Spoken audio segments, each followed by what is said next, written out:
gosh, you feel so good. First thing I'd like to do is just welcome all the new avatars that are here.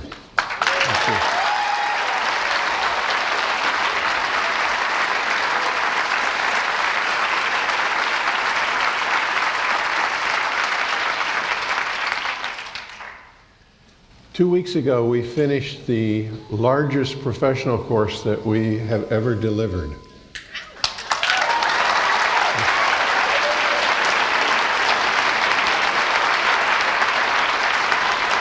It was awesome. There'll be a video available soon. And the last exercise on that professional course is follow the motion in time. And here are the instructions.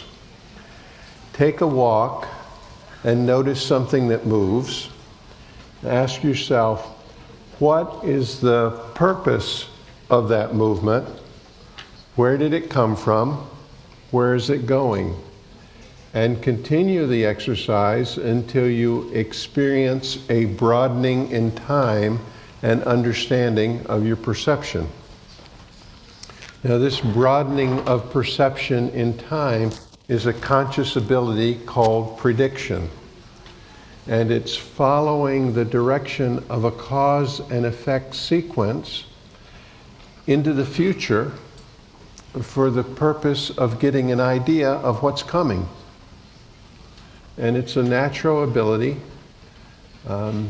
Almost everybody has it, although a lot of people have it on automatic. So following motion in time is part perception and part imagination. This podium, which appears to be in the same place as when I walked out, really isn't. It has come forward in time. It's in the same space, but it's in a different time. And if it didn't move forward in time, I wouldn't have anything to lean on.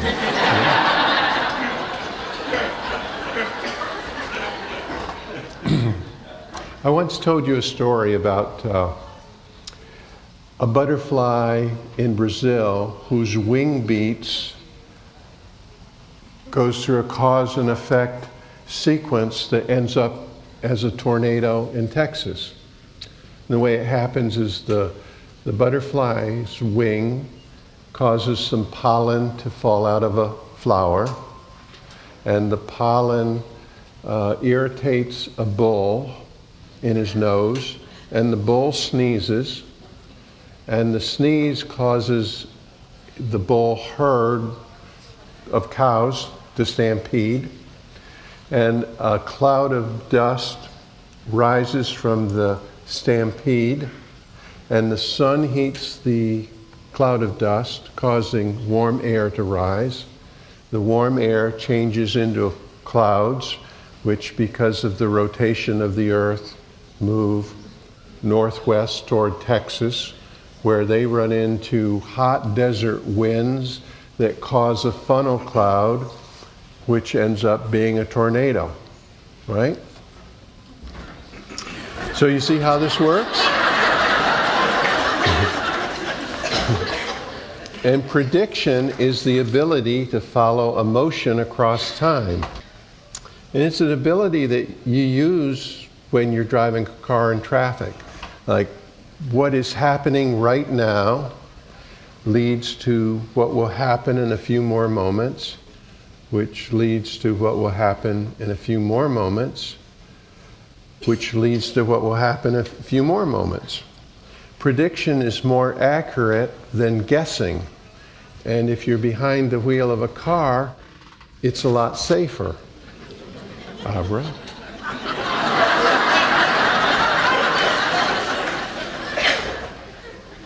But ready or not, the future is pulling what is happening forward.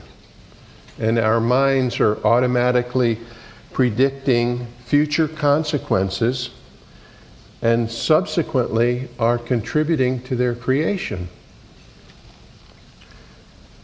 Let me share some headlines of what is happening in the world. California wildfires ravage the environment. 400 civilians die in an Iraqi bomb attack. Global warming scientists warn that the ice caps are melting. The Madrid terrorist bombers are convicted of mass murder. A powerful bomb ripped through a passenger bus Wednesday morning in central Russian city, killing 8 people and injuring more than 50. Every 3 seconds, somewhere in the world, someone dies of starvation. What do you think our minds are predicting from these headlines? I mean, what future would you predict from these news stories? Not good, you know. Our automatic ability to predict consequences is creating a frightful future. And what do you do when something frightens you? You look away. You know, Paul Atreides, who's a character in Frank Herbert's Dune, he sums it up. He says, fear is the mind killer.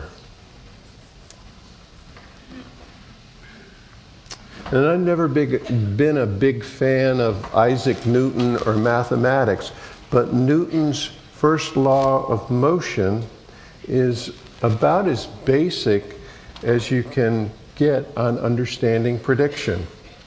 He says, an object at rest tends to stay at rest, and an object in motion tends to stay in motion with the same speed and same direction unless it's acted upon by an outside force. I mean, to paraphrase him, he says, things keep on doing what they're doing unless someone interferes. And if we keep on going the way we're going, we'll keep on experiencing what we're experiencing. And if we keep on going long enough, it's almost certain that someday we're going to arrive somewhere. But is it going to be anywhere that anyone wants to be?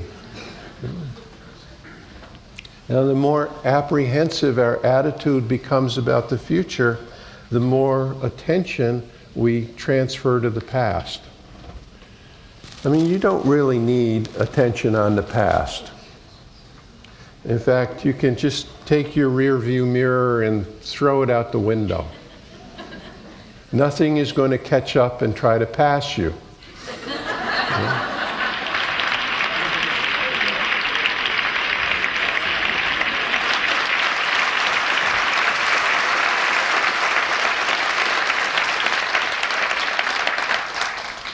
Yet the more frightening we imagine the future, the more we turn and look at the past.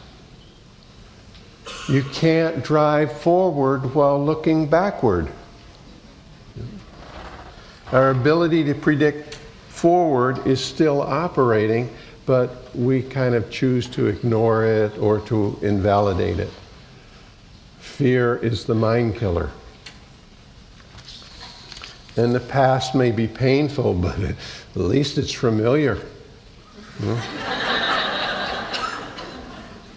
And if you try to predict what's going to happen 10 years from now, it will almost certainly scare you. It's better to stick with what's already happened. It's easy to predict what's already happened.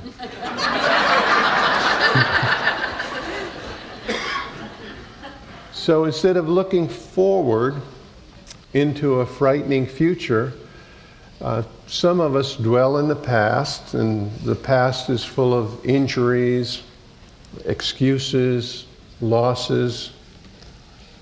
Why do we save this stuff? I just don't know. But we do.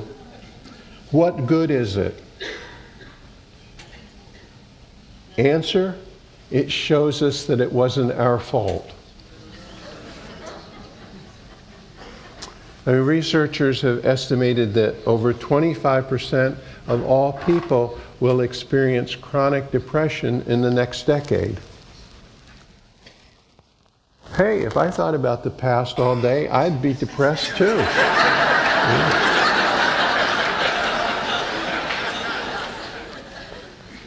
We need to brighten up the future a little. And the world at its worst needs us at our best. And we can do something about the future. So there's this wizard in Mexico, and he's contemplating this rising Brazilian butterfly storm as the clouds are gathering, and he knows what to do. He ties up his dog. And the dog starts barking, as the dog always does. And the barking drives the sheep further up the mountain. And the sheep have this warm air that's moving with them that pushes the cold air of the mountain upward, causing a thermal inversion. And the cold air rises and meets the warm air that's coming from Brazil, and they neutralize each other, and it begins to rain. And the tornado in Texas never happens. Now, sometimes the future consequences are inevitable. Sometimes they aren't. And while certain future events may be predisposed or even have a very high probability of occurring, they're not carved in stone. You know, there's an even greater magic than preventing a probable future. You know what it is? It's creating an unprobable future. I mean, this is the magic called goal setting. Exercise 27 in your resurfacing book. Setting a goal is getting out in front of the gathering storm.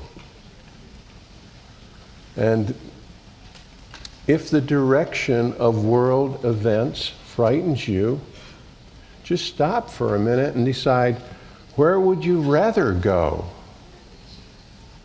You know, the next minute is the first minute of the rest of the future.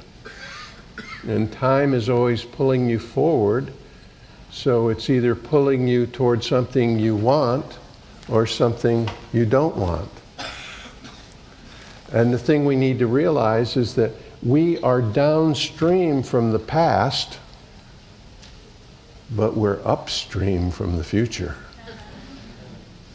We don't need to let the future evolve out of present events. We are Newton's outside force, and we can change the direction of the future. Consciousness is our gift, and we've generally used it in competitive, brutish ways, but we can also use it in wise and compassionate ways. How about if we set some worthwhile goals for society? Things like everyone's basic needs are met, no one goes hungry. We teach our children that sharing is more fun than accumulating, that cooperating is more fun than competing, and that honesty is better than pretense. And we learn to satisfy ourselves with reasonable wants that do not contribute to anyone's suffering, including future generations. We set up avatar boot camps that experientially teach people how to conduct efficient and peaceful social interactions.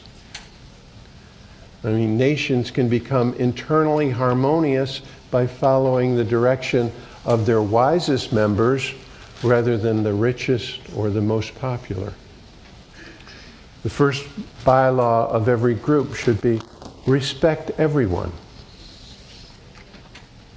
social justice systems can be created that correct with education and rehabilitation. Prisons can be turned into schools. And instead of raping the planet of her natural resources, which we will soon exhaust, we develop self-sustaining resources, and we take a solemn pledge to pass to the next generation the planet in better shape than we found it. We can do that.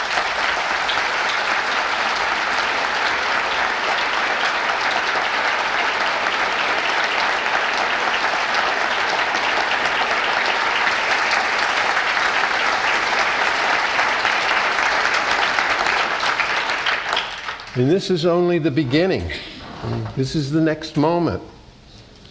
We're all in this together, and with a little boldness, we can evolve into wiser, more compassionate beings. And we can use our prediction skills to plan backwards from worthwhile goals until we come to a step that we can do tomorrow. This is wisdom. You start with the goal of world peace. Okay, what would have to happen before that could happen? Well, nations would have to renounce violence. Okay, what would have to happen before that could happen? Well, minds would have to change. And you see, what we're doing, we're following the future tornado in Texas backward down its chain of causes, and we get to this point where changing someone's mind to favor compassion over competition is something that we can go to work on tomorrow. I mean, we're through thinking and talking, we're walking, you know?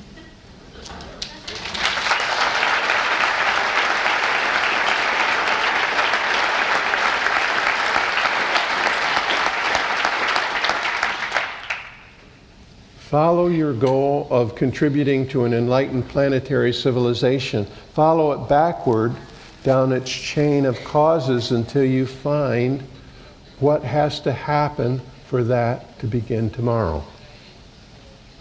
Maybe it's only a decision you have to make. It's a primary, you can do that. You see, the future is not hopeless. It's just badly organized.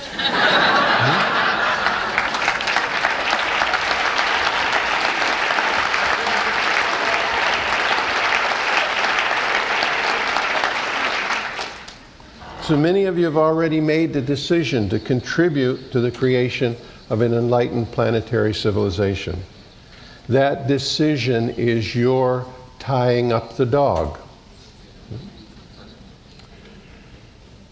Jim Rohn, who I've quoted before, said, "The major value of reaching a goal is not to acquire it, but it's the person that you become while you're working to acquire it."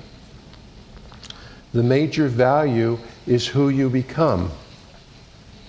I mean, if you reach a goal, but you don't like who you've become, that's really, really sad. There's a famous psychologist, Abraham Maslow.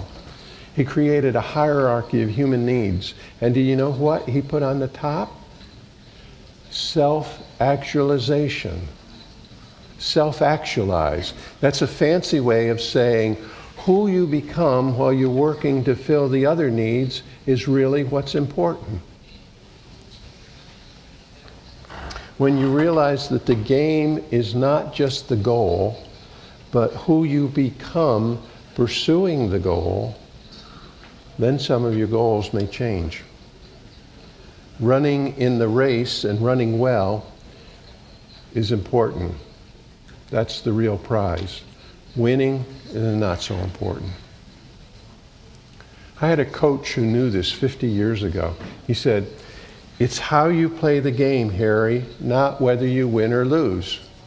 And I thought he was just kind of trying to comfort me. but I realized he was giving me some wise advice. Liking who you have become is also about what you're playing toward. I mean, consider the goal of getting even with someone,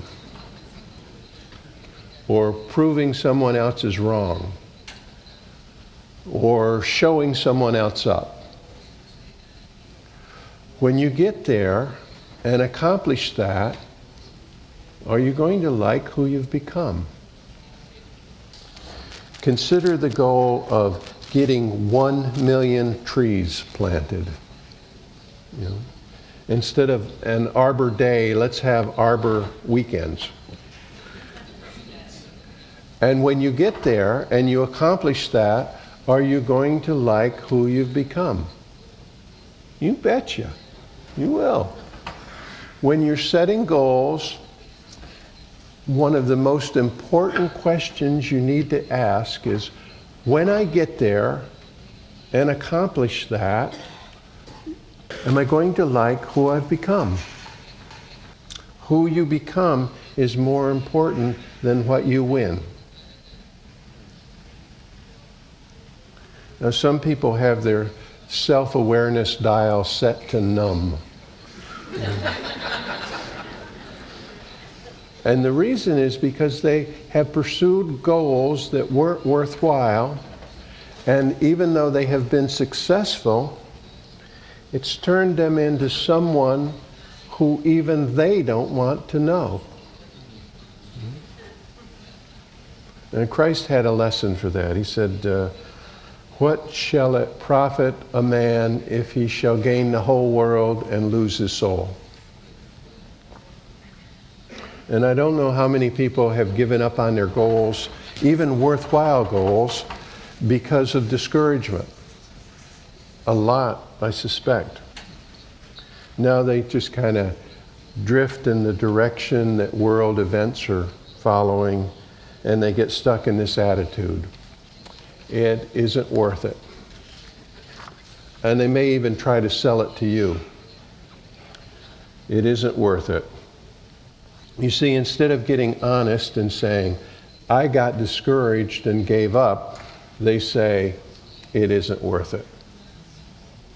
And attitudes are infectious. And the attitude, it isn't worth it, is one that you do not want to be infected by.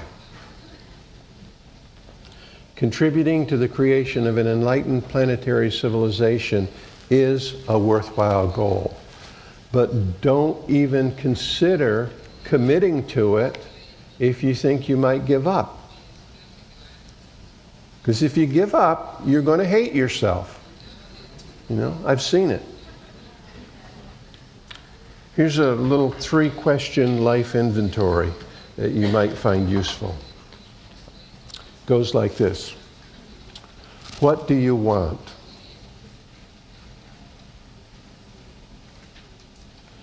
What would you have to become to get that?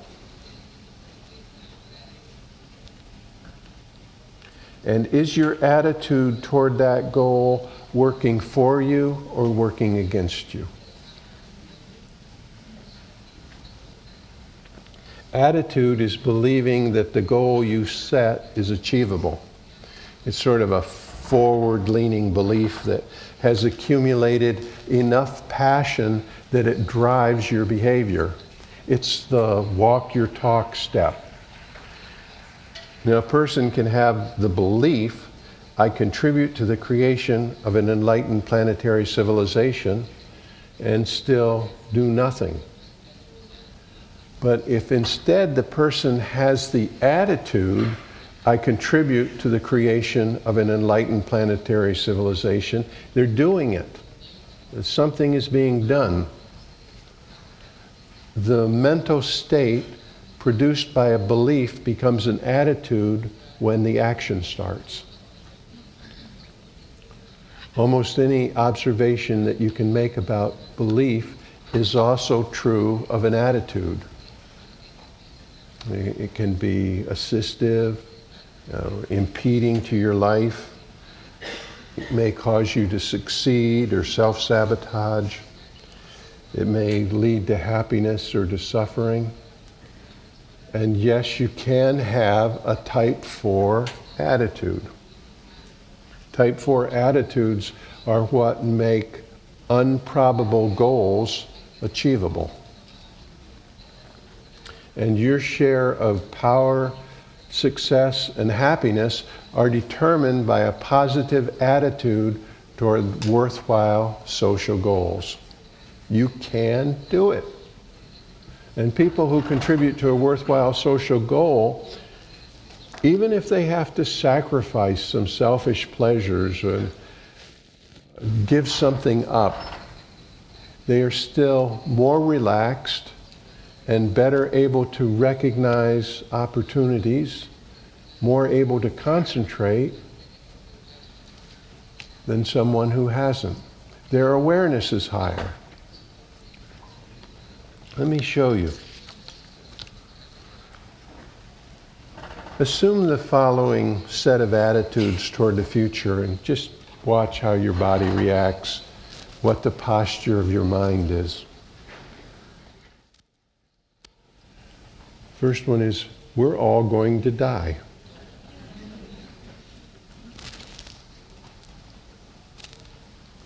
Second one, there's nothing I can do about it. Humankind is screwed up. So you might as well get what you can get while you can get it.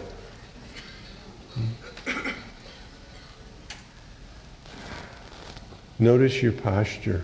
Notice your mind. Now here's the second set of attitudes. I'm not going to give up on this planet. Impossible is not a word I believe in.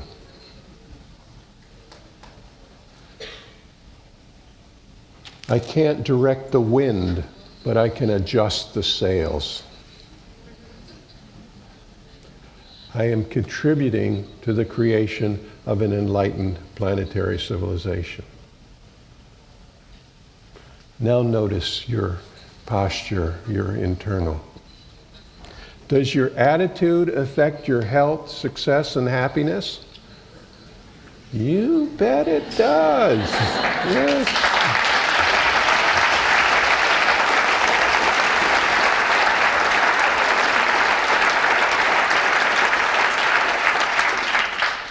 William James, he's the man who kind of coaxed psychology out of philosophy. He said, the greatest discovery of my generation, the greatest discovery of my generation is that a human being can alter his life by altering his attitudes. Now, how sad if we let our future potential of an enlightened planetary civilization slip away because our attitudes are infected with discouragement and selfish concerns. I'm not going to let that happen. I believe that either an exciting future or an apprehensive future depends upon what we do with Avatar, on the kind of commitments we make, on the kind of courage and wisdom we bring to the task. And if we fail, and consciousness grows dim on a dying planet, my question will always be, could we have succeeded? You know, did we do as much as we could do? And I should make it clear that I'm really grateful for all that you do. And I know that some of you are working very hard. But I don't think that any of us, myself included, can't get better. We can do better. And the future is in our hands. Paul McCartney. I have to admit we're getting better. We're getting better all the time.